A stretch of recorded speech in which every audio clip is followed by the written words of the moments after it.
الرجيم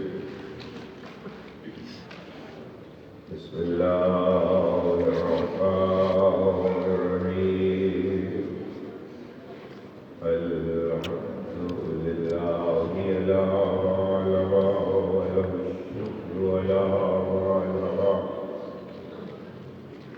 والسلام ما قدم منه بالعمل القضاء وسرور على الأزداء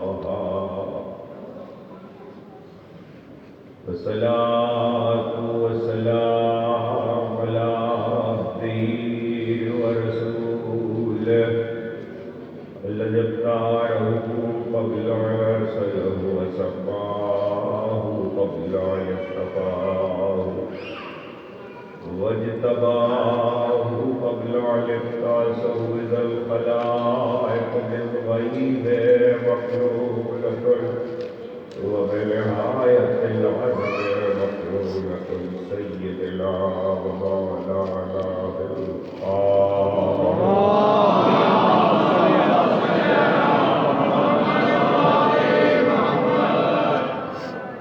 وأهل بيته الطيبين الطاهرين المعصومين المظلومين الذين أذهب الله والرئيس وطهرهم تطهيرا.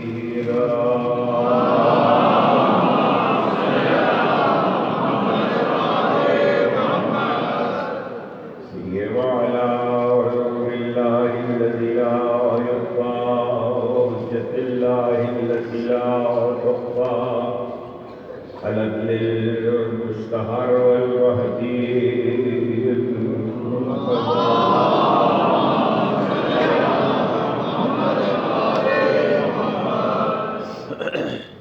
والعلم الكافية ولا داوهم ومنكر فضائلهم وغاصبهم أجمعين في يوم ظلمهم إلى يوم الدين. لما بعدوا فقد قال الله سبحانه وتعالى في محكم كتابه الحكيم ما كان لمؤمن ولا مؤمنة إذا قضى الله ورسوله أمرا أن يكون لهم الخيرة من أمرهم ومن يعص الله ورسوله فقد ضل ضلالا مبينا.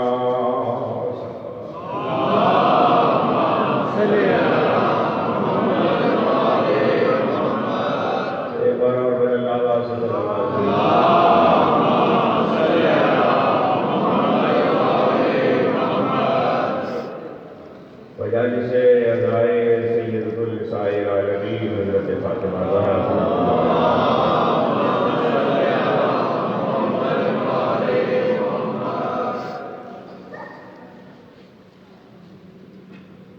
آئیے ایک بار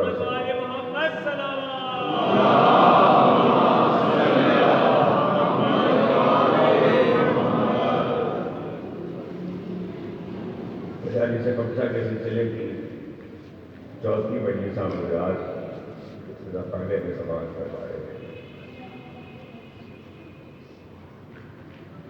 شان شایان رسالت کے عنوان سے ہم نے جس سلسلے کا آغاز کیا اپنے چوتھے مرحلے میں سورہ مبارکہ احزاب کی آیہ باقی آیا کرتے ہیں. میں آپ کی مسلسل تحقیقاتی اور توجہات کا ذاتی طور پر شکرگزار ہوں. موسم کی شدت کے باوجود بھی آپ حضرات مسلسل تشریف لا رہے ہیں، توجہات سے نواز رہے ہیں. معصوم اعلیٰ آپ کو عظیم برابر گفتگو ہے کتاب خدا کی آیات کی روشنی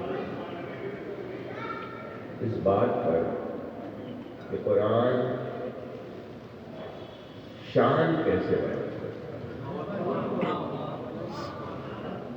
چاہے وہ ماضی کے انبیاء کی شان ہو یا ہمارے رسول کی شان ہو، چاہے خود ذات واجب اپنی شان بیان کر رہے ہیں، چاہے مومنوں کی شان بیان کی جائے، قرآن اس کے لیے خاص لفظ اللہ نے اپنی کتاب میں رکھے ہیں کہ زیبا ہی نہیں ہے، شایان شان ہی نہیں ہے،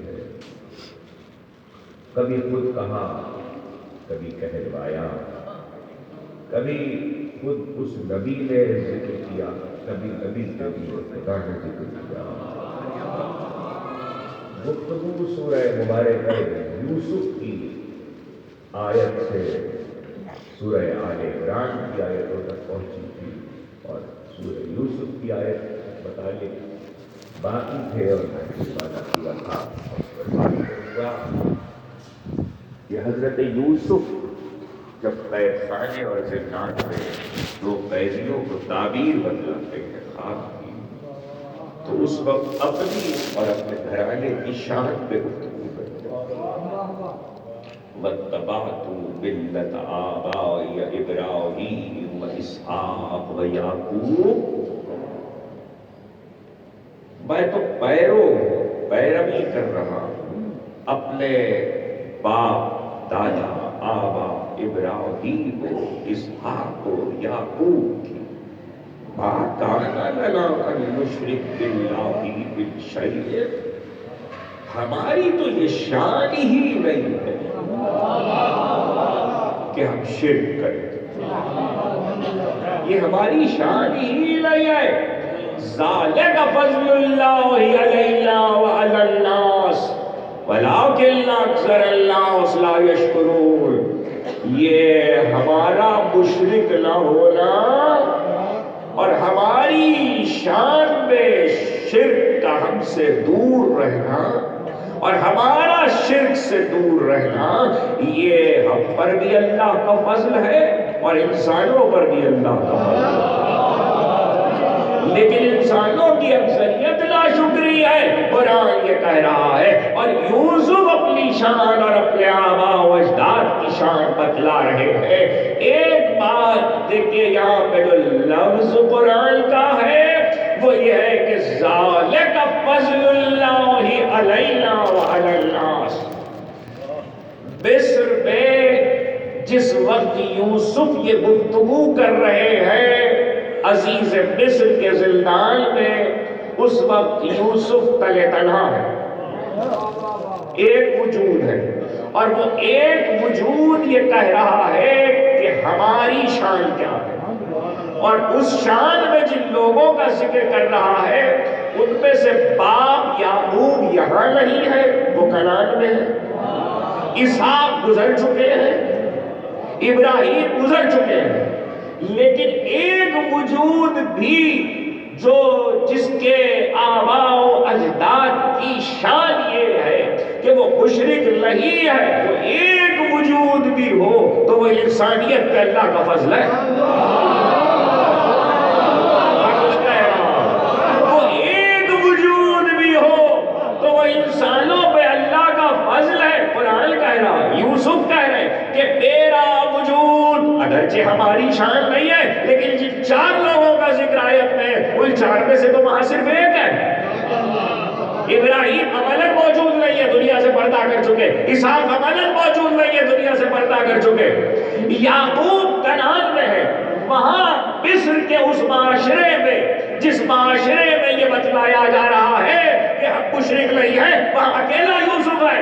تو جب تک قرآن کی یہ آیتیں زمانے میں محفوظ ہیں، یہ بتلا رہی ہے ایک بھی ہو تو خدا کا فضل ہوتا ہے،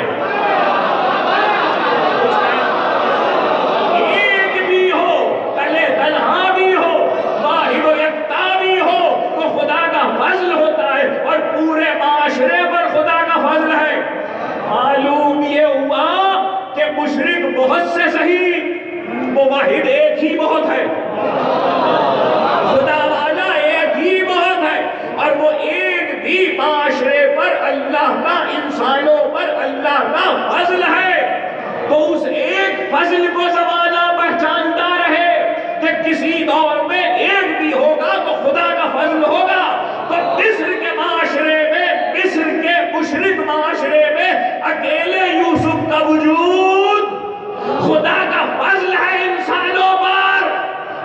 عشق کے زلزال میں یزیدی معاشرے میں سجاد کا وجود،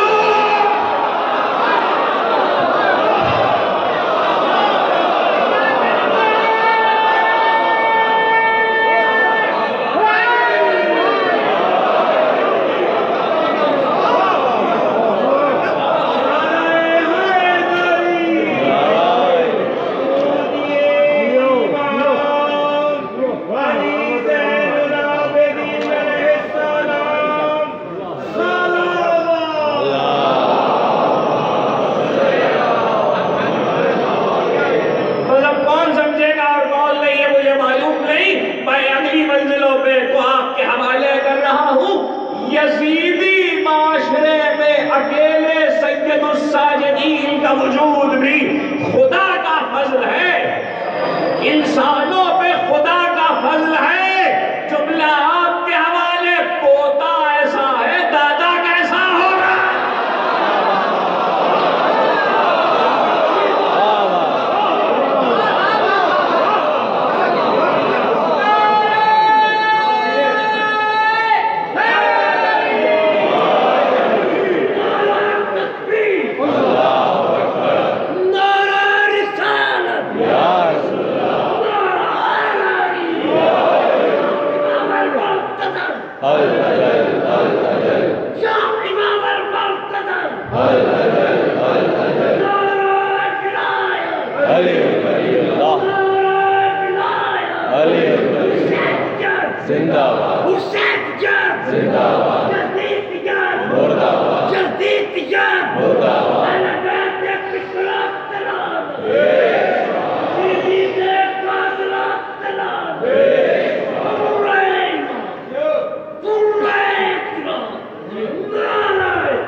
بہت سے نہیں چاہیے، معلوم کو حق کو بہت نہیں چاہیے،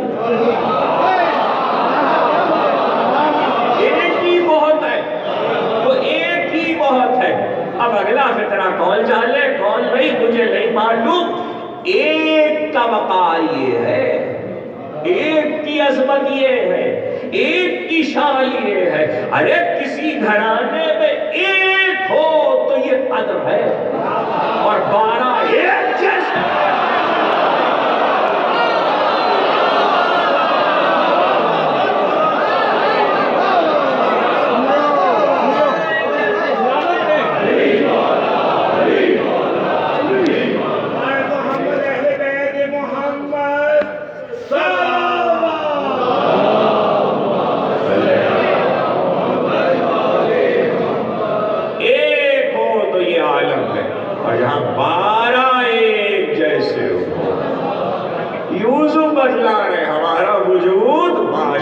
خدا کا فضل ہے۔ ایک بات اور پتہ چلی، ایک بات اور پتہ چلی، بڑا سا گھر ہی فضل نہیں ہوتا، بہت دولت ہی فضل نہیں ہوتی، اولاد کی کثرت ہی فضل نہیں ہوتی، اچھی نعمتیں ہی فضل خدا نہیں ہوتی، پرسکون زندگی ہی فضل خدا نہیں ہوتی۔ یوسف یہ بتلا رہے ہیں کہ معاشرے میں ہادی کا وجود حجت خدا کا، یوسف اپنے عہد میں حجت خدا ہے، ہادی کا وجود فضل خدا ہے۔ اب سمجھ میں آیا کہ ایک کو کیوں رکھا ہوا ہے۔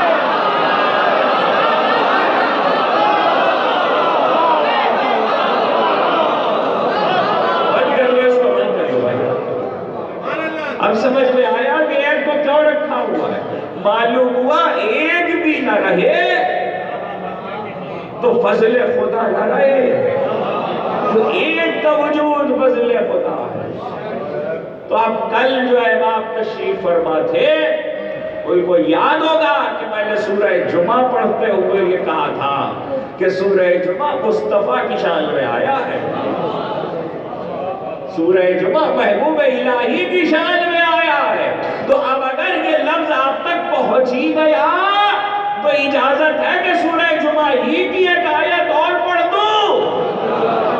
اب ذرا جا کے لوگ دیکھیں کہ پہلے آواز دی وَإِذَا نُودِيَ لِلصَّلَاةِ مِن يَوْمِ الْجُمْعَةِ فَاسْعَوْا إِلَىٰ ذِكْرِ اللَّهِ وَذَرُوا الْبَيْعَ۔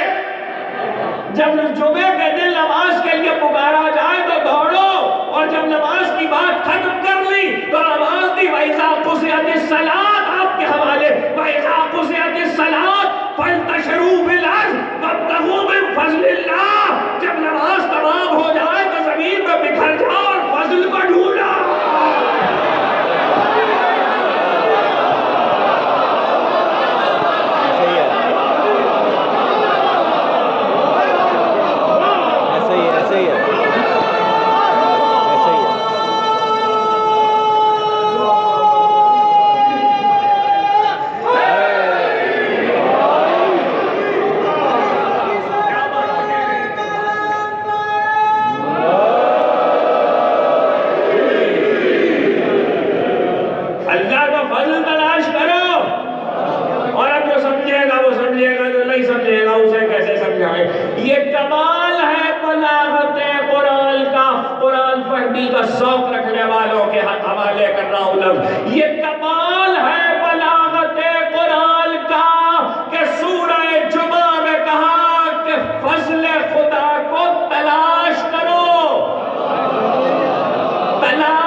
ہماری یہ شان نہیں ہے کہ ہم مشرک ہوں۔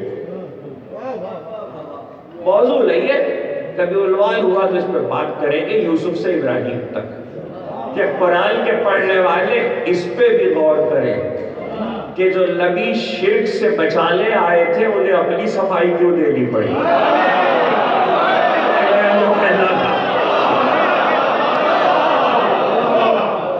جو انبیاء لوگوں کو شرک سے ہٹانے آئے تھے انہیں اپنی صفائی کیوں دینا پڑی؟ یہ اللہ نے ان انبیاء کی صفائی کیوں دی؟ کیونکہ مشرک نہیں ہے، یہ گفتگو حضرت ابراہیم کے لیے بھی سورہ ابراہیم 14واں سورہ کلام مجید کا، اس میں بھی گفتگو ہے، اس وقت وہ تفصیلات پڑھی جا رہا۔ ہماری شان نہیں ہے تو پھر ایک جملہ آپ کے حوالے، اگر ایک اپنا ذکر کیا ہے اور 3 نام لیے، ابراہیم اسحاق یعقوب، 3 نام لیے 3 نسلیں ہیں، چوتھی نسل خود یوسف ہے، تو 4 نسلوں کا ذکر ہے، 4 نسلوں کا ذکر کر کے بتایا ہماری شان نہیں ہے کہ ہم پہ کوئی مشرک ہو، ہماری شان ہی نہیں ہے کہ ہم مشرک ہو۔ تو شرک سے دور ہونا اور شرک کا ان سے دور رہنا یہ آل ابراہیم کی شان ہوئی نا، یہ آل ابراہیم ہے۔ موضوع بدل جائے گا، یہ آل ابراہیم ہے۔ آل ابراہیم بھی 2 حصوں میں تقسیم ہوئی ہے، واہ واہ واہ واہ واہ، ایک آل اسحاق ہے، ایک آل اسماعیل ہے۔ اس وقت صرف اتنا ہی کہنا ہوا آل ابراہیم کی شان نہیں ہے مشرک ہونا۔ تو جب نماز واجب سے لے کے نماز جنازہ تک آل ابراہیم پہ درود پڑھنا تو سمجھ لینا کون ہے۔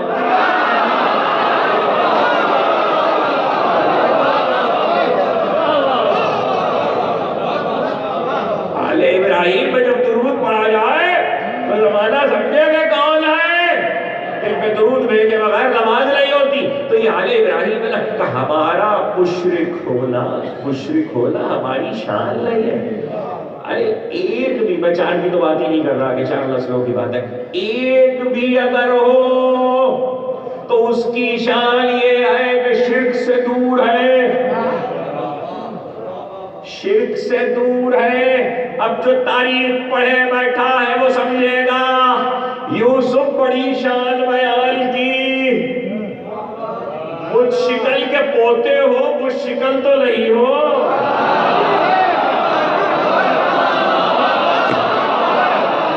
سلوان بھیجے محمد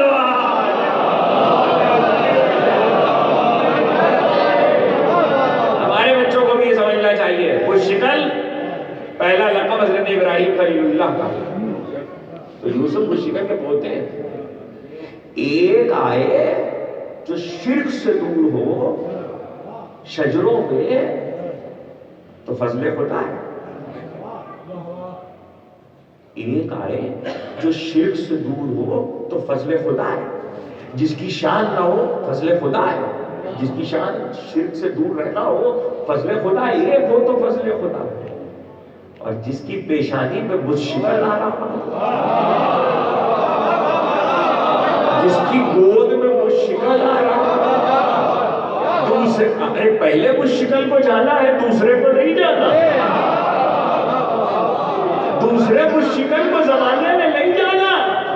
شرک سے دور ہونا نہیں، بت شکل ہے تو جو بت شکل بیٹا لیے بیٹھا ہے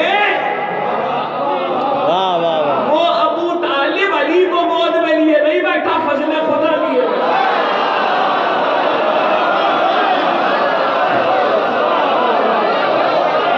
سلوان بھیجے محمد.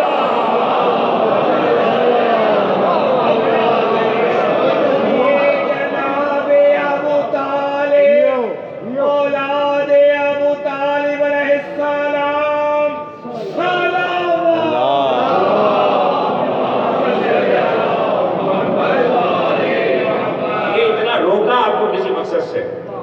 شان یوسف یہ ہے. اب پڑھیے پورا سورہ.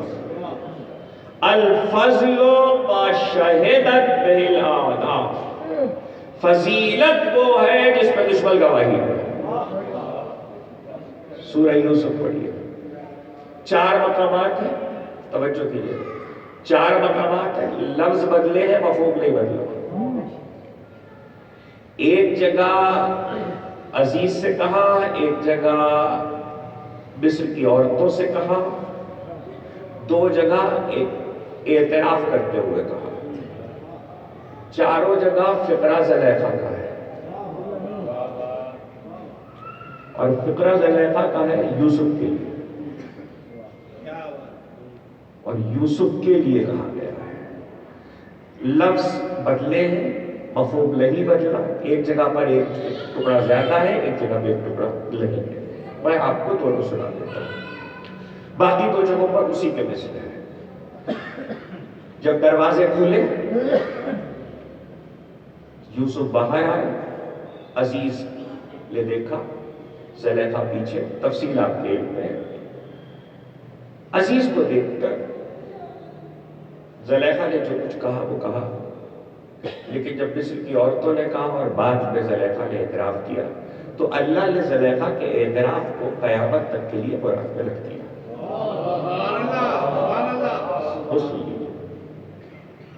فقد راودته عن نفسه.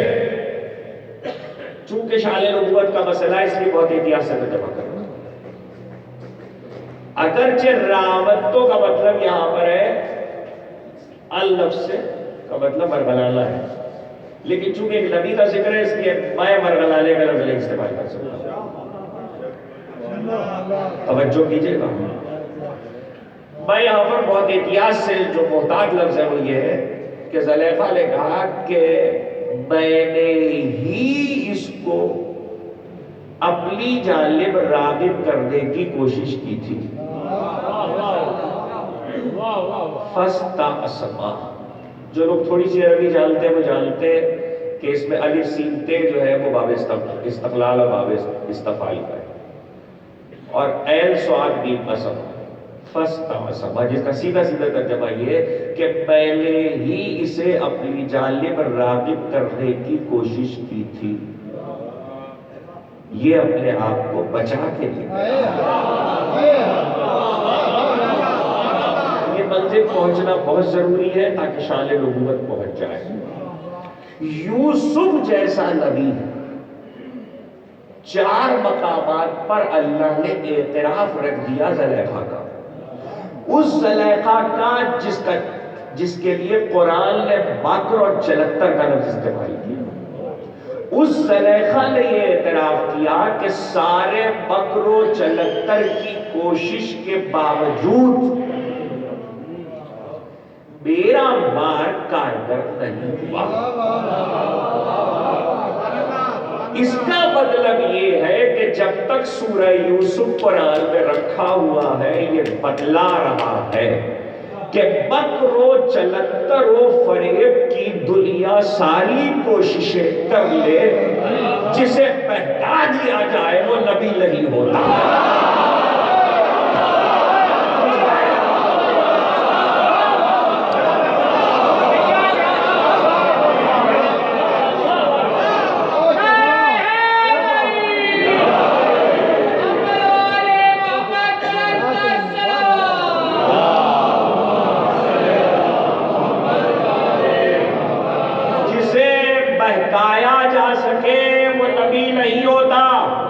جو نبی ہوگا وہ معاذ اللہ بہک نہیں سکتا، اس کے لیے ورغلانے کی کوئی صورت نہیں ہے، نبی کے لیے گمراہی نہیں ہے، یہ ہے شان نبوت۔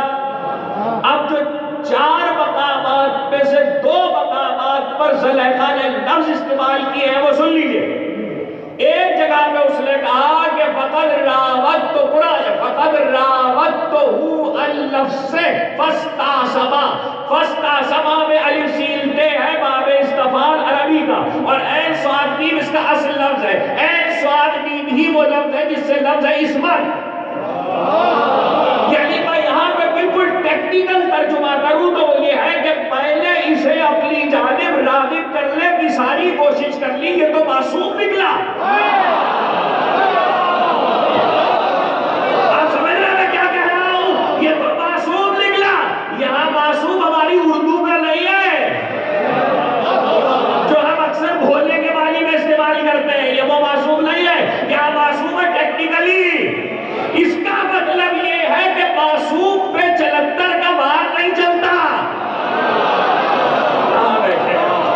معصوم پہ بکر و فریب کا بار نہیں چلتا۔ یوسف معصوم نکلا۔ دوسرے مقام پہ زلیخا نے کہا انا، آپ کے حوالے، انا راودتہ عن نفسہ وانہ لمن الصادقین، پہلے ہی سے اپنی جانب رغبت دینے کی کوشش کی، یہ تو صادقین میں سے ہے۔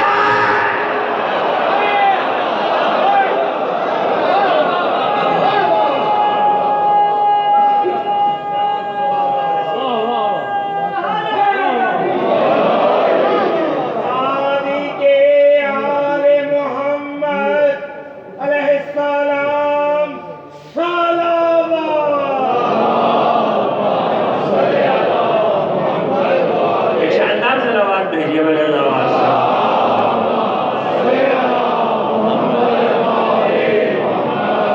پہلے ہی سے بہکانے کی اپنی جانب راغب کرنے کی کوشش کی، یہ تو ابھی آؤں راوتوں کے معنی بتاؤں گا، یہ تو صادقین میں سے ہے۔ اب بلاغت قرآن دیکھیے، زلیخا انہیں لگے کہا نہ قرآن نے یہ کہا کہ یہ صادق ہے۔ زلیخا نے کہا اور قرآن نے اسی کو رکھا اللہ نے۔ یہ صادق ہے، یہ صادقین میں سے۔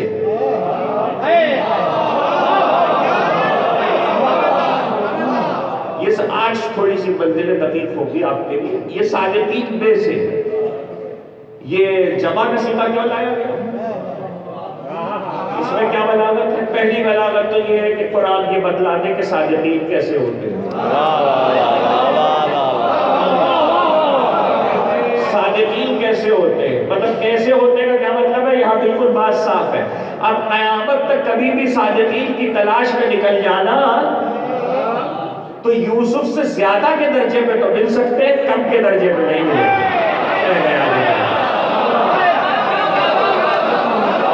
یوسف سے کم کے درجے پہ نہیں ملیں گے. انہ لمن الصادقین، یہ صادقین میں سے ہے. دوسری بات آیت نے یہ بھی بتا دی کہ معاشرے میں کوئی ایک صادق نہیں ہے، ایک سے زیادہ ہے. تیسری بات یہ ہے کہ یوسف کا زمانہ گزرنے کے بعد اب جب قرآن کا زمانہ آئے گا تو قرآن قیامت تک کے مومنوں سے کہے گا کونوا مع الصادقین، صادقین کے ساتھ ہو جاؤ تو ڈھونڈنا آسان ہو جائے گا کیسے ہوتے.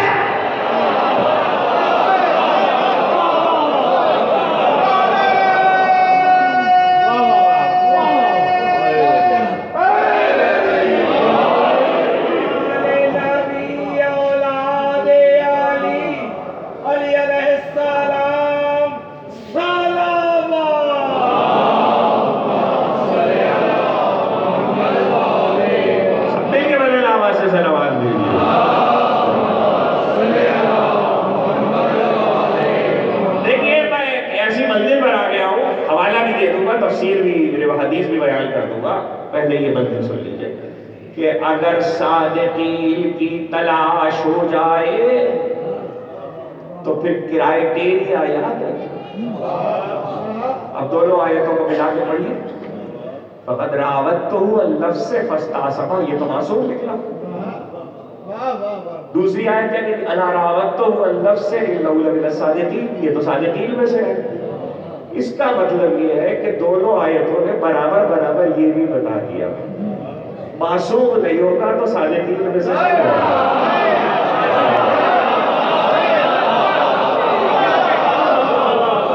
ذرا قرآن کو دیکھیں، معصوم نہیں ہوگا تو صادقین میں سے نہیں ہوگا. تو دو آیتوں نے یہ بھی بتایا. تیسرا، کبھی صادقین کی تلاش کرنا ہو تو کرائٹیریا یاد رکھنا، جس پہ مکر نہ چل سکے، جس پہ چلتر نہ چل سکے، جس پہ فریب کامیاب نہ ہو سکے.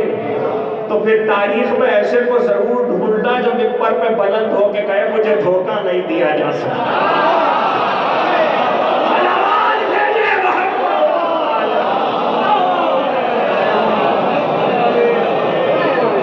ہمارے بچوں کو پتا ہونا چاہیے، ہمارے بچوں کو پتا ہونا چاہیے کہ کس نے کہاں پر مقام فخر سے ہی قبل کر دو بیٹا، اس کو قبل کر دو، اس کا کوئی فائدہ نہیں ہوگا. صلوات بھیجو محمد.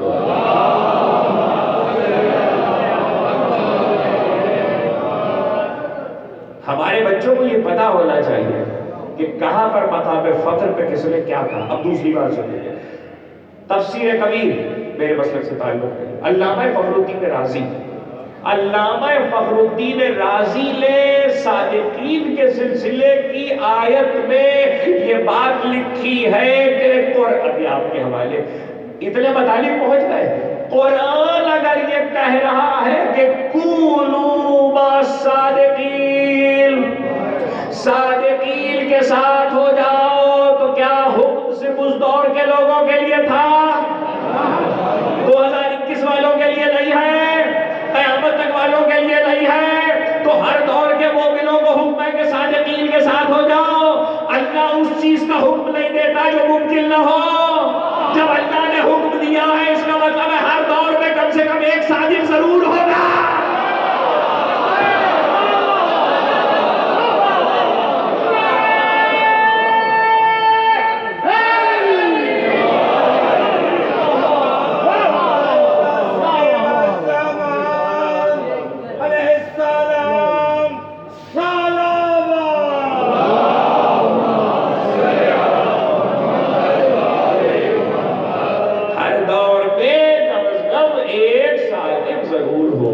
یہاں تک کا مطلب پہنچ گیا آیت کے معنی و مفاہیم. تو اب اس لفظ پہ آؤں جس کے لیے اتنی گفتگو کی ہے، اور وہ لفظ ہے راودتو. رے الف واو دال، راودہ. یہ کیا ہے؟ راودہ کا کیا؟ امام راغب اصفہانی اور قرآن کی دیگر لغتیں لکھنے والوں نے یہ لکھا ہے کہ دو ارادے جب متقابل آ جائیں دو ارادے جب مقابل آ جائے تب یہ لفظ آتا ہے. اب سوال یہ کہ دو ارادے متقابل یا مقابل کیسے ہیں؟ میرا ارادہ ہے پانی پینے کا، آپ کا ارادہ ہے کمال صاحب چائے پینے کا. یہ دو ارادے متقابل آ گئے، مقابل آ گئے. اب یہاں پر ارادہ نہیں آئے گا. یہ رابطہ ہے ارادے ہی سے، لیکن یہاں پر ارادہ نہیں رہے گا، ارادہ یریدو نہیں رہے گا، یہاں پر رابطہ آئے گا. اس لیے کہ دو ارادے متقابل ہیں. اس میں غلبے کی بحث الگ ہے، وہ میں اس وقت نہیں کرنا چاہتا کہ کس کا ارادہ کس میں غالب آئے. لیکن یہ طے ہے کہ دو ارادے مقابل یا متقابل آ جائیں تب یہ لفظ آتا ہے. دوسری بات دیکھیے، میں صرف اتنا بتلا رہا ہوں جتنا قرآن نے کہا ہے، اس سے زیادہ میں گفتگو نہیں کر رہا. معاملہ یہ ہے کہ دو ارادے متقابل اور مقابل آئے، اور اس کے شاہد خود قرآن کی آیتیں ہیں. لقد حمت به وهم بها لولا ان رأى برهان ربه.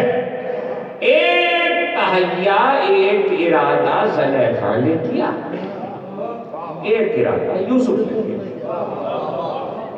اب مسئلہ یہ ہے کہ قرآن نے زلیخا کا ارادہ تو بیان کر دیا، یوسف کا ارادہ نہیں بیان کیا. یہ کسی کو پتا ہی نہیں کہ یوسف نے ارادہ کیا کیا. اس لیے آج اگر قرآن کا پڑھنے والا میں اپنی جہالت کی بات کر رہا ہوں، کچھ جیسا جاہل یہ سمجھے کہ جو ارادہ زلیخا نے کیا تھا معاذ اللہ وہی ارادہ یوسف نے کر لیا، تو اس بات کے خلاف، میرے اس خیال کے خلاف پہلی دلیل لفظ رابطہ ہے. اور وہ کیسے دلیل ہے کہ رابطہ کا لفظ یہ بتا رہا ہے کہ دو ارادے متقابل ہیں، ایک جیسے نہیں ہیں. مقابل ہے، ایک جیسے نہیں ہے. اب آپ کہیں گے کہ ایک جیسے کا خیال کیوں آ گیا؟ بعض لکھنے والوں نے یہ لکھ دیا. یہ سوال آپ کے 8ویں امام سے بھی ہوا تھا، حضرت ابو الحسن علی بن موسیٰ رضا علیہ السلام. امام کے نام پہ پہلے نام سے سلام علیہ.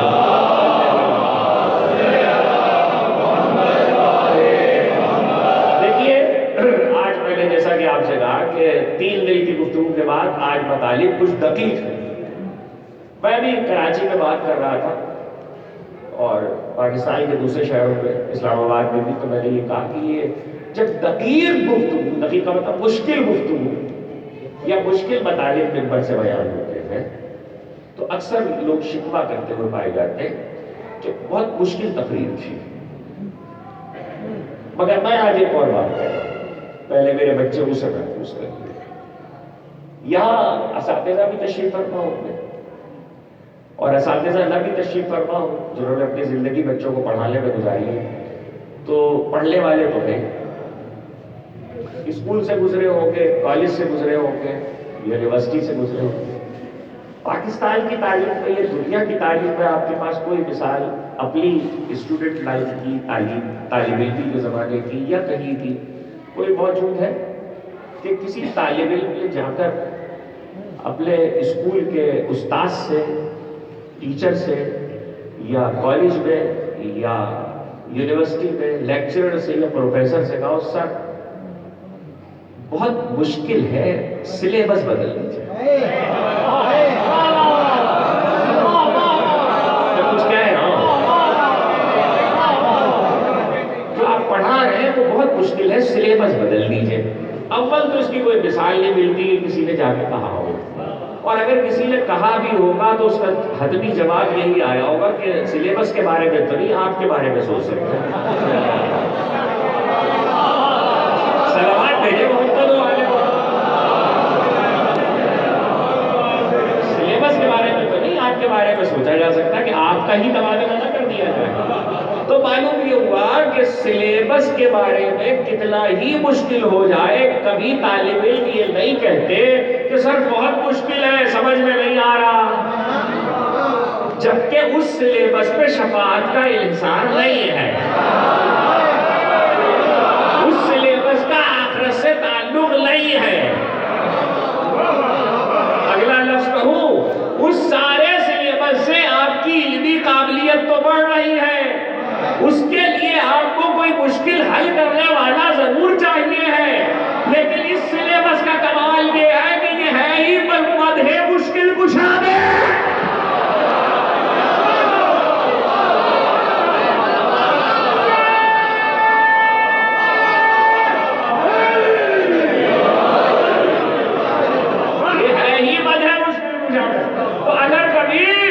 فکری اعتبار سے مشکل پیش آ جائے مقام فہم پر مجلسوں میں تو کوئی نکل کے باہر یہ نہ کہے آج تقریر بہت مشکل تھی۔ میں اپنے لیے نہیں کہہ رہا، کسی کی بھی سنی ہو، آج تقریر بہت مشکل تھی، اس لیے کہ جہاں سہارا ہی مشکل کشا کا ہے، وہاں یہ کیا شکوا کہ مشکل تھی، اور یہ جملہ بھی آپ نہ سمجھے تو کون سمجھے گا؟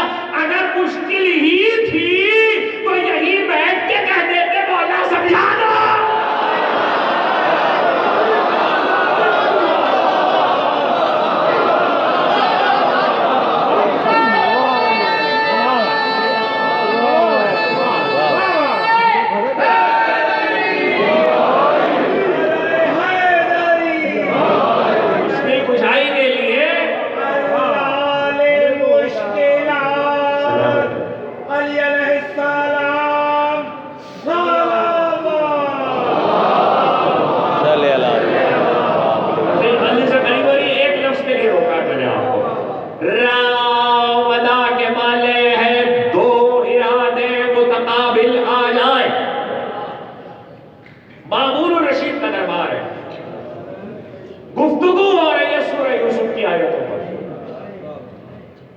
اور ایسے میں یہ بات چھڑ گئی کہ زلیخا کا ارادہ تو قرآن نے بتایا، یوسف کا ارادہ کیا تھا؟ تو سمجھ لیجئے میں اپنی جہالت کا اعتراف کرتے ہوئے کہہ رہا ہوں، میں یا مجھ جیسے کسی نے کہا کہ یوسف نے بھی معاذ اللہ وہی ارادہ کیا تھا جو زلیخا نے کیا تھا۔ جیسے ہی جیسے ہی دربار میں یہ آواز بلٹ ہوئی، دیکھیے عمل امامت میں کچھ چیزیں ایسی ہیں جس کو لوگوں کو یاد رکھنا چاہیے۔ جیسے ہی آواز بلند ہوئی تو آپ کے 8ویں امام نے اپنا سیدھا ہاتھ، دایاں ہاتھ ایسے کر کے پیشانی کے بعد اور کہا وائے ہو تم پر، جملہ سنی ہے، وائے ہو تم پر، کیا تم یوسف کے دل میں بیٹھے تھے؟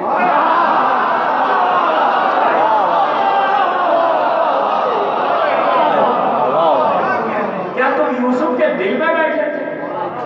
اجازت ہے کہ میں اس منزل میں ذرا سا اپنے بچوں کو روک لوں، کیا تم یوسف کے دل میں بیٹھے تھے؟ امام نے شان نبوت سمجھاتے ہوئے جملہ کہا ہے، مگر قیامت تک کا معاشرے کا اصول دے دیا کہ اگر تمہیں کبھی حکم لگانا ہو، رائے قائم کرنا ہو تو لوگوں کے عمل پہ کرنا، دلوں کی کیفیت پہ نہیں، لوگوں کی نیتوں پہ رائے نہیں دینا، لوگوں کے ارادوں پہ حکم نہ لگانا۔ آپ کہیں گے کیسے؟ میں تو معاشرے کی بات کر رہا ہوں، تو چلیے اس عہد کی بات کرتا ہوں، اور بچے ہمارے اس کو یاد رکھیں اور اگلی نسلوں تک منتقل کریں۔ امام نے معاشرت کا قانون بتلا دیا، خبردار کبھی کسی کے دل کی کیفیت پہ رائے نہ دینا۔ آج مجلس میں مجمع بہت تھا، اس لیے کہ فرخ صاحب نے کھانا کیا ہے، کیا تم ازاداروں کے دل میں بیٹھے تھے؟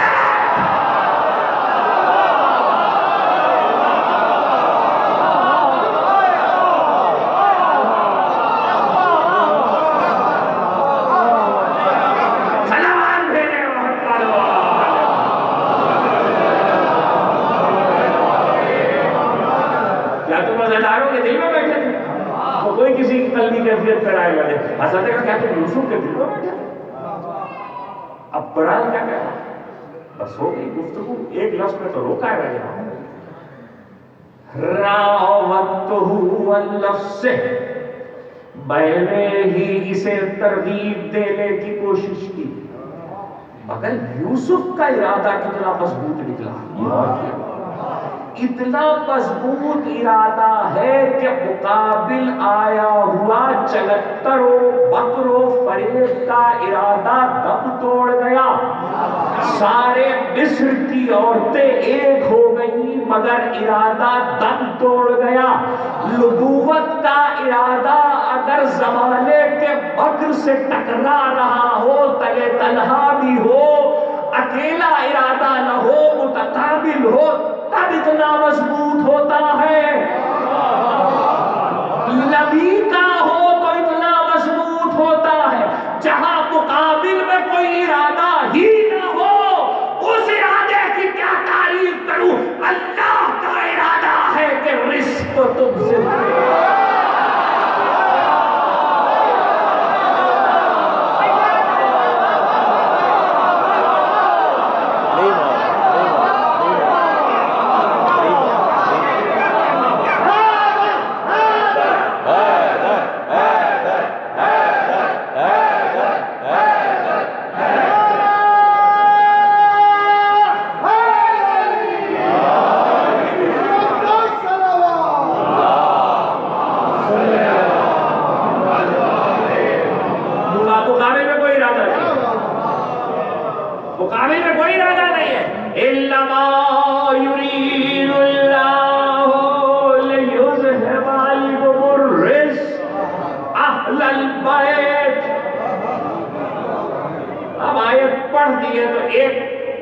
فکری منزل آپ کے حوالے اور کل یہی سب مسلسل ہو جاؤ.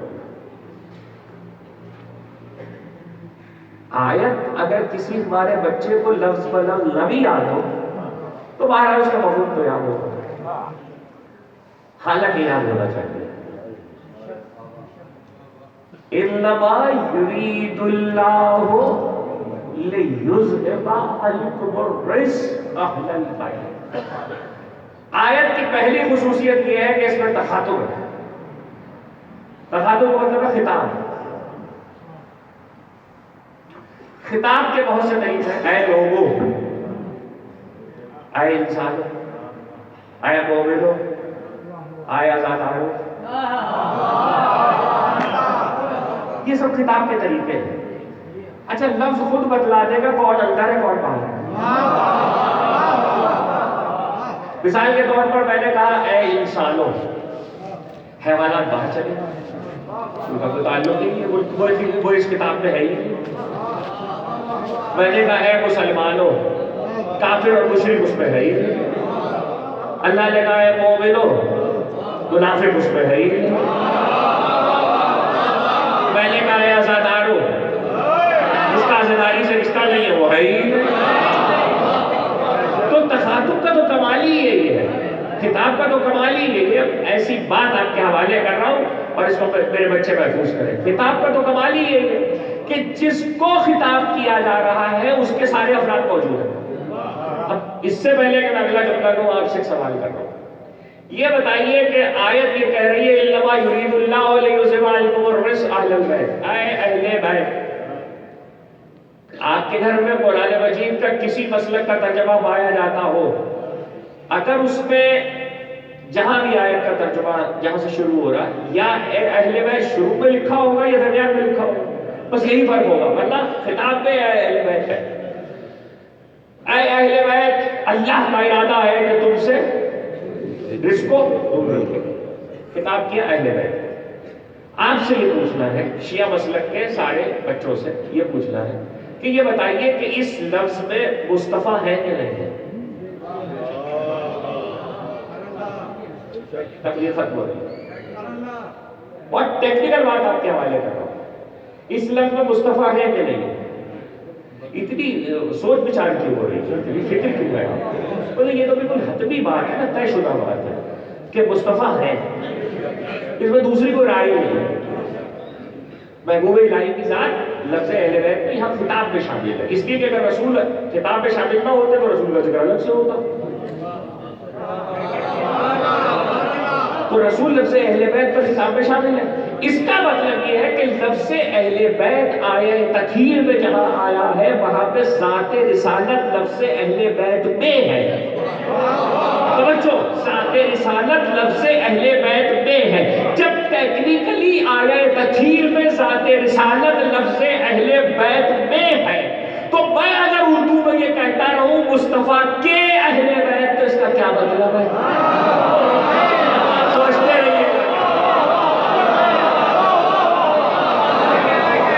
رہیے گا میں نے کہا کیا ہے۔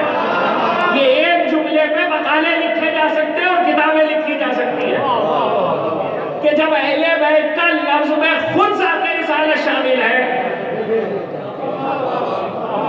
تو مصطفیٰ کے اہل بیت میں کیسے کہوں؟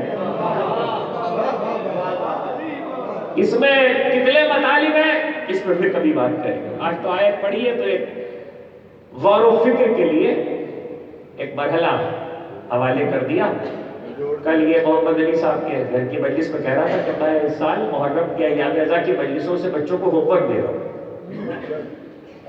تو ہر جگہ کوئی نہ کوئی ہوم ورک دے دیتا ہوں، ایک سال کا ہوم ورک ہوتا ہے، تو یہاں کا ہوم ورک یہی آیا تھا۔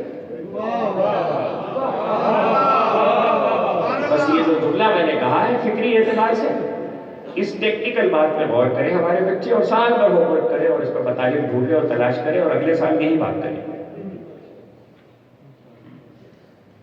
خاموشی ہوم ورک پہ صلوات بھیجیے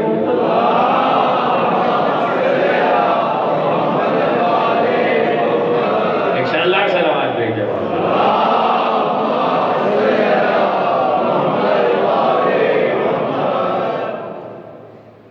ذکر تھا یوسف،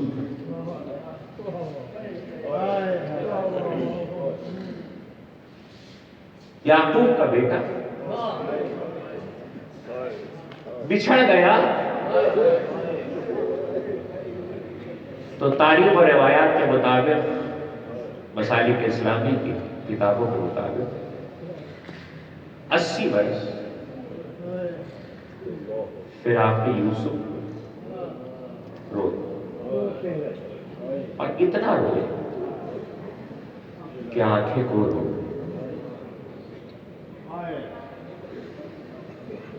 تاریخوں نے یہ بتلایا ہے کہ یوسف کے پاس ایک صندوق تھا، یہ بھی قصص الانبیاء میں اس وقت یہ ذکر ہے، آج شب جمعہ ہے اس لیے یوسف کے پاس ایک صندوق تھا، اکثر تنہائی میں آتے تھے، اس صندوق کو کھولتے تھے، جو اس میں رکھا تھا اسے دیکھتے تھے اور روتے تھے۔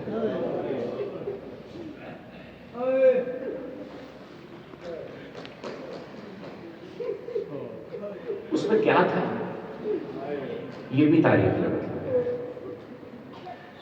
جب وہ صندوق یوسف نے بھائیوں کو دکھایا تو بھائی بہت روئے، اگرچہ ابتدائی زمانے میں بھائیوں نے یوسف پہ ستم کیا تھا مگر بھائی بہت روئے۔ آپ کو معلوم ہے اس میں کیا تھا؟ اس میں بہت سے خط تھے، خط جس کی جمع ہے خطوط۔ تو سوال یہ کہ وہ خط کس نے بھیجے تھے یوسف؟ وہ یوسف کو کسی نے نہیں بھیجے، وہ خط تھے جو یوسف نے لکھے تھے مگر بھیجے نہیں تھے۔ وہ خط تھے جو یوسف نے لکھے تھے مگر بھیجے نہیں تھے۔ کس کے نام لکھے تھے؟ باپ کے نام۔ تو بھائیوں نے پوچھا کہ جب آپ نے اتنے خط لکھے کہ جب باپ کی یاد بے چین کرتی تھی تو میں خط لکھتا تھا اور رکھ لیتا تھا، خط لکھتا تھا اور رکھ لیتا تھا، بس یہی بس آئے کہ تو پھر آپ نے باپ کو بھیجے تھے؟ میں اس لیے نہیں بھیجے کہ کہیں ایسا نہ ہو کہ میرا خط پڑھ کے باپ جی نہ سکے۔ آپ کی آوازیں بلند ہو، خدا آپ کی آوازوں پہ رحمت نازل کرے، خدا آپ کی آنکھوں پہ رحمت کرے۔ سیدہ کو جیسے آپ کے آنسو پسند ہے ایسے ہی آپ کی گریے کی بلند آوازیں بھی پسند ہے۔ ہاں، جب یعقوب سے یوسف کی ملاقات ہوئی تو اس وقت یوسف نے یعقوب کو وہ خط بھی دکھائے. ان خطوں کو دیکھ کر یعقوب بہت روئے. دل چاہتا ہے ہاتھوں کو جوڑ کے حضرت یعقوب نبی اللہ علیہ السلام کی بارگاہ میں عرض کروں. بیٹے نے بہت خط لکھے تھے، آپ نے پڑھے بھی. عمر کے اس حصے میں جب بیٹے سے ملاقات ہو گئی، جب تک بیٹا بچھڑا رہا فراق پہ آپ نے کوئی خط نہیں پڑھا. اے یعقوب، آپ کو کوئی خط بیٹے کے لاشے میں تو نہیں پڑھنا پڑا؟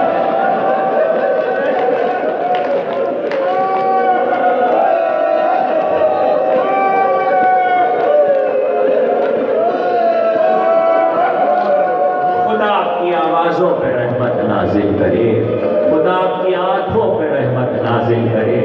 شب جمعہ ہے اور آپ کو معلوم ہے کہ شب جمعہ میں اس شہزادے کا ذکر ضرور کرتا ہوں، اس لیے کہ حسین کو یہ تذکرہ پسند ہے. آپ کو بیٹے کے لاشے میں تو کوئی خط نہیں پڑھنا پڑا. ارے وہ غریب باپ، بیٹی کا خط آیا ہے، علی اکبر کی بہن کا خط آیا ہے، فاطمہ زہرا کا خط آیا ہے. آج کی تاریخوں میں یہ جملہ سن لو، فاطمہ زہرا کی شبیہ کا خط آیا ہے.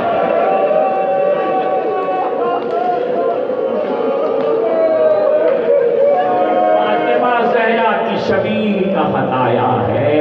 لکھا ہے تاریخوں نے کہ آخر حسین زہرا کو ساتھ کیوں نہ لے گئے تھے. ایک وجہ علماء نے یہ بھی لکھی ہے کہ حسین اس لیے نہیں لے گئے تھے کہ سر سے پاؤں تک سر تاپا فاطمہ زہرا، فاطمہ زہرا کی شبیہ تھی.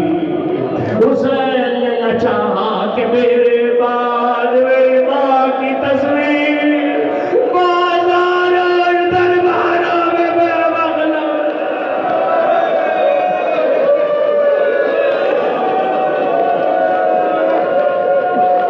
خدا آپ کی آوازوں پہ رحمت نازل کرے، خدا آپ کی آنکھوں پہ رحمت نازل کرے. سیدہ کو جیسے آپ کے آنسو پسند ہے، ایسے ہی گریہ کی بلند آوازیں بھی پسند ہیں. اور علی اکبر کا غم تو کربلا کے غم 3 غموں میں سے ایک ہے جس پہ حسین جیسا صابر چیخ مار کے رویا ہے. میں نے مقاتل کی روایتوں کو یکجا کیا ہے تو مقتل میں یہ فکرے ہے کہ 9 بار ایسا موقع آیا مقتل کربلا میں جب حسین علی اکبر پہ چیخ مار کے روئے ہیں، اور اس طرح روئے ہیں کہ سارے میدان کربلا میں سنے.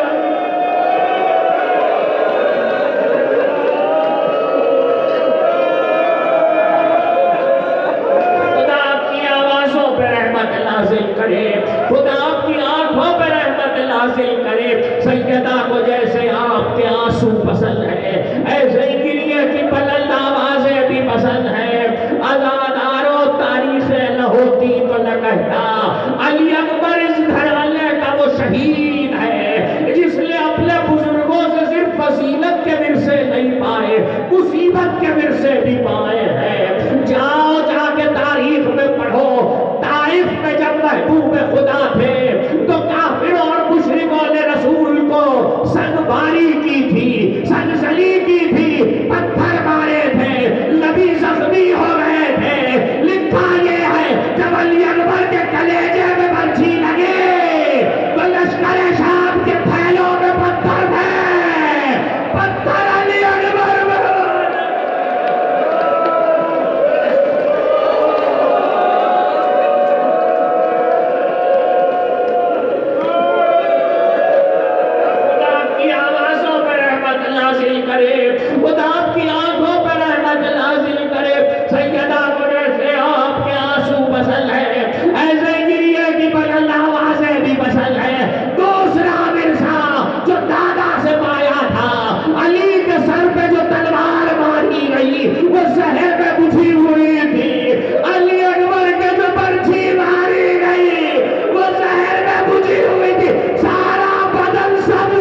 تیسرا ورثہ سنو گے، مجھے نہیں معلوم کیسے سنو گے۔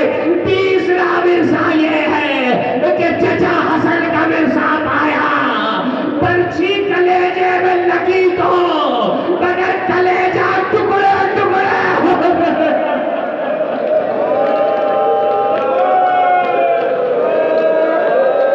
کلیجہ ٹکڑے ٹکڑے ہو گیا۔ چوتھا ورثہ، خدا تمہیں کسی غم میں نہ رلائے، تو دادی سے پایا پسلیاں ڈھونڈ رہے۔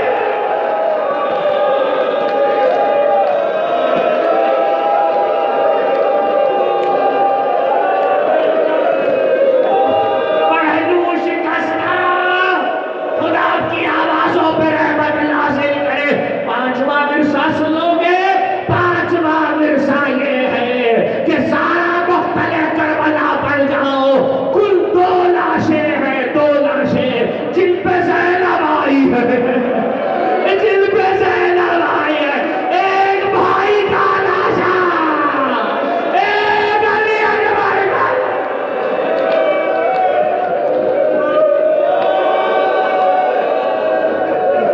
خدا آپ کی آوازوں پہ رحمت نازل کرے، خدا آپ کی آنکھوں پہ رحمت نازل کرے۔ 2-4 جملے سن لو، ہو گئی مجلس۔ یہ تو سنا ہے نا کہ بہت دیر لگی ہے فاطمہ کے لال کو علی اکبر کے لاشے تک پہنچنے میں، بہت دیر لگی ہے۔ یہ نہیں بتلا سکتا کہ کتنی دیر لگی ہے، ہاں اتنا ضرور ہے ابھی آپ نے پیر پولیس کے مرثیے میں سنا حسین کیسے پکارتے تھے، کیسے پکارتے تھے۔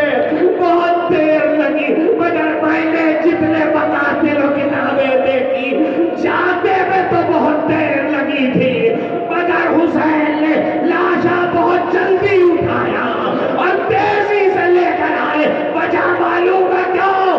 پردہ ہٹا کے باہر نکلی، بھیا زینب آ رہا ہے۔